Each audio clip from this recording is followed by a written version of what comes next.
আমরা সবাই জানি একটি গাছকে বেঁচে থাকতে হলে সূর্যের আলো, পানি এবং বাতাসের প্রয়োজন হয়, কিন্তু আপনি কি জানেন যে একটি গাছ 64 বছর ধরে একটি বোতলের ভেতর বেঁচে আছে, কোনো রকম পানি বা তাজা বাতাস ছাড়াই? আসুন আজকে এই বিষয়ে জেনে আসি। 1960 সালে বিজ্ঞানী ডেভিড ল্যাটিমার একটি স্পাইডার রোড প্ল্যান্ট একটি 10 গ্যালন সাইজের কাচের বোতলের ভেতরে রোপণ করেন। তারপর তিনি বোতলটি সম্পূর্ণ সিল করে দেন।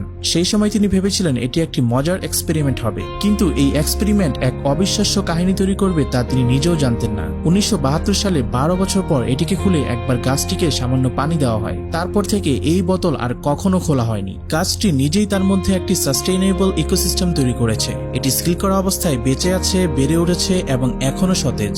গাছটি বেঁচে থাকার জন্য ফটোসিনথেসিস প্রক্রিয়াটি কাজে লাগিয়েছে। বোতলের ভেতরে সূর্যের আলো প্রবেশ করে, যা গাছটিকে নিজের খাদ্য তৈরি করতে সাহায্য করে। গাছটি পানি বাষ্প আকারে ছেড়ে দেয়, যা আবার ঘনীভূত হয়ে মাটিতে ফিরে আসে। এই চক্রটি বন্ধ অবস্থাতেও চলতে থাকে, ঠিক যেন একটি ছোট পৃথিবী। এই পরীক্ষাটি আমাদের দেখায় যে একটি বন্ধ পরিবেশেও জীবন কতটা স্থিতিশীল হতে পারে। এটি পৃথিবীর ইকোসিস্টেমের একটি ক্ষুদ্র মডেল হিসেবে কাজ করছে। এটি শুধু বিজ্ঞানের নয়, প্রকৃতির এক অসাধারণ শক্তির উদাহরণ। এই ধরনের আরো ইন্টারেস্টিং ভিডিওর জন্য সাবস্ক্রাইব করে আমাদের সাথে থাকুন।